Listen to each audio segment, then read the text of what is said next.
This is a Shure X2U, and this is a bit of a convoluted setup.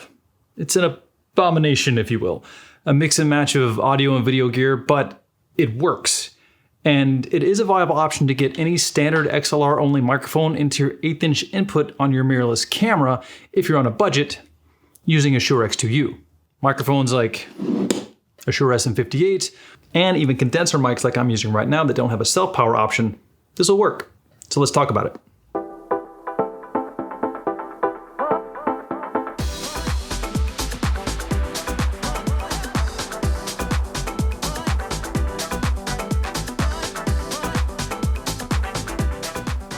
Hi, I'm Marcus Hutzel, and I did a video on the Shure X2U a while ago, which is a USB audio interface allowing you to plug any XLR microphone into it and get that signal into your computer for recording or virtual meetings, etc.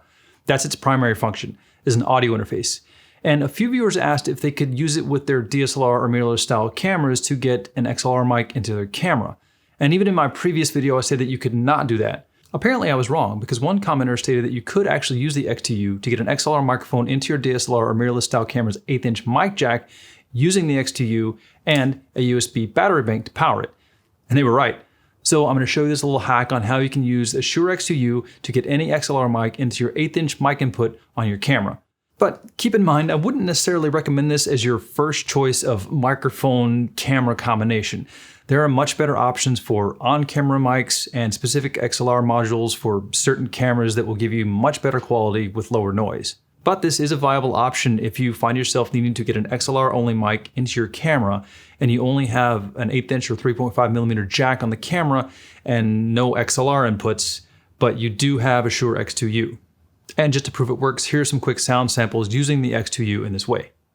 And this is a quick mic check of me speaking into a Shure SM58. As you can see, it's here in my hand, going through a Shure X2U out of the headphone jack of the Shure X2U and into my Sony A7 III mirrorless camera. And this is what that sounds like. Check, check, checkity-chew, one, check. And here's a quick mic check using a Shure PG81 condenser microphone, so therefore we need the phantom power on the Shure X2U, again going out of the headphone jack over to the 1/8" input on the Sony A7 III mirrorless camera, and this is what that sounds like. Check, check, checkity check, 1, 2. So yeah, this method works. It's not exactly what I'd call professional or ideal, but it can get the job done in a pinch. And I also just really like the way it utilizes one's MacGyvering skills. And on a side note, I initially thought that adapter cables wouldn't work generally for adapting XLR mics down to an 1/8" or 3.5mm plug. But during my testing, I actually found some interesting results using some adapter cables. But I think I'll make another video on that, so look for that one, because I was surprised at the results of my own tests. For now, let's talk about this. But first, we need to disassemble this monstrosity. And let's do it the quick way. Alright, so using a Shure X2U to get an XLR signal into your camera, here's what you'll need. Of course, you'll need your DSLR or mirrorless camera. We'll be using a Sony A7 III for this. A Shure X2U. A USB cable. This needs to be USB-B on one end to fit into the Shure X2U, and the other end just needs to match your battery bank. My battery bank has a USB-A output, so that's the type of cable I have. Some other power banks may have a USB-C output. Just make sure you have USB-B on one end. The other end needs to match your battery bank. A USB power bank, of course. This one's by Anker. It's a little bit large, but it works for this purpose. But you could also use something like this, which is much smaller. I just found that I could mount this one more easily, despite the fact that it's larger, but either one will work. And it's these battery banks that are going to provide power to the X2U, because the X2U usually gets its power from the USB port on your computer. And since we aren't using a computer in this hack, we will still need to get power to the X2U. And I've tried several USB power banks, and this seems to work with most any power bank, even these cheap ones. Also, keep in mind that you don't have to use a battery bank specifically. You can just use your USB cable with any standard 5-volt USB wall charger, and this will still power the Shure X2U over mains power. You'll need a 1/8" TRS cable, an XLR cable, of course. We'll be using a short one in this test, but you can use any length you like. And of course an XLR mic. We'll be testing both dynamic and condenser mics in this video. So we have a Shure SM58 and a Shure PG81, which is a condenser mic. It's kind of a budget SM81, but the important part is that it's a condenser mic, so we can test the 48 volt phantom power from the X2U when using it in this scenario. And a pair of headphones for monitoring, which aren't required, but always recommended for testing clean audio signals. So let's put this together really simply. Let's put these aside. So it's really fairly simple. All you need to do is plug the battery bank output into the Shure X2U, which should automatically come on unless your battery bank has a switch, but as you can see, this one automatically powers on, and we know that because we can push the 48 volt phantom power and it lights up. So when we plug signal into it, we can also verify that we have signal. So this battery bank is now powering the Shure X2U. Then take your 1/8 inch TRS cable and go from the headphone output of the Shure X2U into the camera's microphone input. That's it. That's the secret. Using the headphone output on the X2U, which I just never really thought of doing it that way. Then, of course, plug in your microphone to the X2U and set your levels. So you want to keep one thing in mind on the Shure X2U. You want to make sure that the little icon here, which has a computer and a microphone, make sure that scroll wheel is rolled all the way towards the microphone icon and is not at all towards the computer icon. This knob determines what comes out of the X2U's headphone output. If you roll the knob towards the computer icon, you'd normally hear back the signal from your computer, but since we don't have a computer hooked up, you won't hear anything coming back, and therefore nothing will go out of the headphone jack and into the camera. But if you roll the knob towards the microphone icon, then the live input of whatever you have plugged into the XLR end of the X2U will come out of the headphone jack and over to your camera. Then just adjust the gain on the X2U to ensure you have enough gain from the mic signal without clipping out the input of the X2U. So if I do this and I talk into my SM58, we can see right here that I have signal. The little green light is me talking. And if I roll it, it's actually all the way up because an SM58 requires a decent amount of gain. So I'm not clipping out the Shure X2U. Now all we have to do is go to the camera and verify that we're not clipping out the camera's input. And that's where you would need to adjust the volume of the headphone output with the center knob of the X2U right here. Then adjust the headphone output and the camera's microphone input levels so that you have a clean input signal to the camera. This is where your eyes and ears come in. Like any good audio technician, check the meters with your eyes and verify the sound with your ears. So we can see this on the back of my camera. Let me get this mounted here.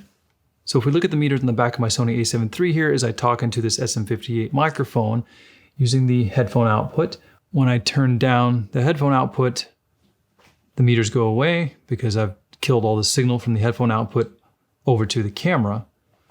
But slowly, as I turn it up, we can see the signal from the microphone going into the camera.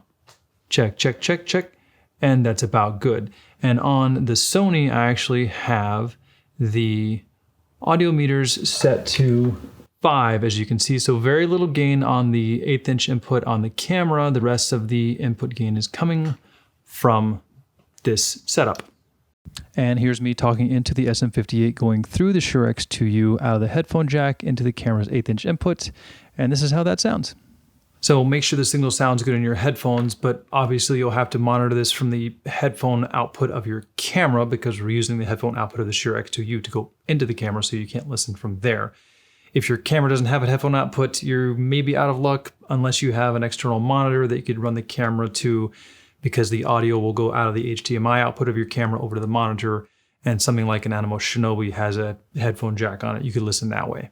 And in this situation, you really should listen and verify that it sounds good, because this is an unorthodox way of doing this, and just because you see audio meters moving doesn't exactly mean it sounds good. So check with your eyes and your ears. And here's a couple of options for rigging it up. Here I've got the X2U mounted to the leg of my tripod with the battery bank also taped to the tripod leg and cables running up to the camera. And of course you could use a longer XLR cable if you wanted to boom the mic or just have the microphone further away from your camera. This could work in a fixed setup where the subject isn't moving much and neither are you. So the way I had this rigged up in the beginning, let me show you. So I've got the camera, I've got the small rig L bracket for the Sony a7 III specifically, has the obviously the L bracket part right here. I've attached a small super clamp to one of the mounting points on the L bracket, and that's where we're going to mount the X2U. So let me just finish this up. So we take the X2U and we can mount it in here just like so, to where the clamp is not hitting any of the knobs or covering up any lights. And we still have access to the headphone jack here. Then I use this little mirror hack that you can buy for the Sony a7 III, because obviously the a7 III doesn't have a flip around screen. So the mirror lets me still see into it if I want to vlog this way. Don't know why I want to hold this whole thing up vlogging, but it's an option. But this mirror gives me a couple of extra mounting points. Then I took my Shure PG81 and I mounted it to the top of that mirror. Kind of hard to see. You can see it right there. It's mounted on top, a little jiggly, but it's all right.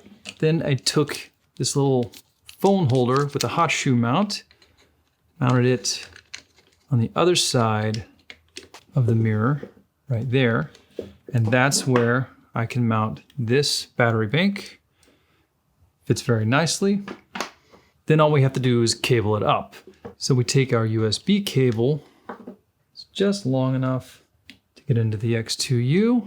We see that we have power on the X2U, XLR cable,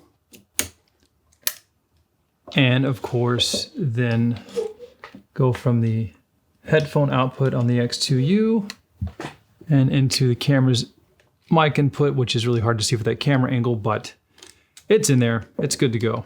And I always like to put a small headphone extension on the camera so that I can plug my headphones in right there instead of always having to plug the headphones directly into the jack. I just have this little extension guy plug in right there. Now we can set and verify levels. Check, check, 1, 2, 1, 2, 1, 2, check, check, 1, 2, and now we've created every vlogger's dream camera setup. And you know, again, I don't know why you would do something like this, but if this is the only equipment that you have, that you found yourself with, it will work. I mean, you know, it's a little unsightly. I wouldn't exactly call it professional. Might call it a bit ridiculous. I mean, is it ridiculous? Well, if it isn't ridiculous, I don't know what is. It's my best Groucho Marx. Sorry. As far as recording time using a battery bank, it's going to be hard to tell, so make sure your battery has an LED indicator to indicate how much power it has left. But I was able to record for over 3 hours without the battery bank even losing a single bar. So I think this would be a very odd scenario that you would be out on a video shoot and only have a mirrorless camera, an X2U, and an XLR mic. The X2U isn't exactly what photographers and videographers carry. It's more of an audio engineer's tool and used for recording. I think most videographers would carry a specific on-camera mic, maybe like a Rode Video Mic NTG or a Mobile VXR10 or Rode Video Micro or other specific camera microphones, or even a wireless lavalier kit. I carry at least 2 mics in my bag most of the time that work directly with my mirrorless camera without this mod. So this is a bit of a weird combination of gear, but again, it works. It's a fairly good option if you find yourself on location with a condenser mic that does not have an internal battery option, something like a Rode NTG3 or even a Sennheiser MKH416. Those mics don't have the ability to put a battery in them, so you would need phantom power. That phantom power has to be fed from somewhere, and the X2U with a battery bank could give it that phantom power. And then, of course, you feed that signal into your mirrorless camera using the 1/8" headphone output of the X2U into the 1/8" input of the camera. But if you already own a microphone that costs upwards of $500 to $1,000, you most likely have a camera or an external recorder that can handle this job a lot better than this hack. And the scenario that I think you might find yourself in would be either your main microphone broke or stopped working, or you found yourself being asked to do an impromptu, unplanned video shoot where you didn't bring your microphone, but you have your camera, and maybe the audio guy or girl has an SM58 and an X2U. Now all you need is a USB battery bank, and a lot of us are carrying those around these days to charge our phones, and so you could get the job done. Maybe it's a quick interview at a trade show and the talent wanted to hold with the microphone like a TV or news host. Maybe like this. Coming to you live from beautiful Las Vegas, Jimmy, tell them what they've won. It could work, but I still think a videographer would be carrying around a much better option in their bag. Now, there's a few reasons I wouldn't recommend this as your first choice to get an XLR mic into your DSLR or mirrorless camera. Number one, it's definitely a hack, as this just isn't how the X2U was designed to be used. And that makes it harder to rig up, as the X2U doesn't have any sort of shoe mounts or quarter 20 threads to mount this to other camera gear.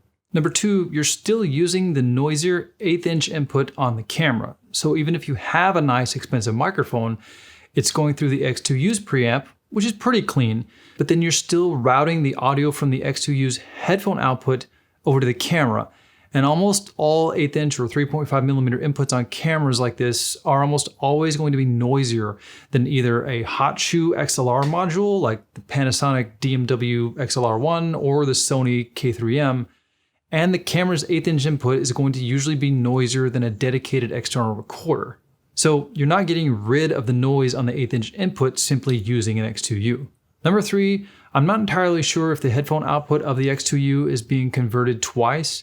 That is, the microphone signal coming into the X2U is being converted into digital to go into a computer via USB, but I'm not sure if the headphone output is using a pass-through analog directly from the mic, or if it's being converted from analog to digital inside and then back to analog to go out of the headphone jack. If it's a dual conversion, then some information and sampling and bit depth is going to get lost in the translation. And you may not hear it, but too much conversion is never a good thing for quality audio. If you really want professional audio from XLR mics, you probably want to think about getting a dedicated external recorder that has XLR inputs, or again, getting one of the XLR modules that fits your camera model. But those XLR modules are pretty expensive, starting around $400 up to $600, whereas the Shure X2U is only $100. So maybe a more budget-friendly option if you spent all your money on an expensive condenser microphone. So that's it. Thank you to the YouTube commenter that told me that this was actually possible. I really appreciate the info, and hopefully this video has helped some of you, or at least been entertaining and allowed you to use your MacGyver skills a little better. Happy recording. See ya. Sweaty. This was a dumb idea to film in an unair-conditioned space in Texas in the middle of August.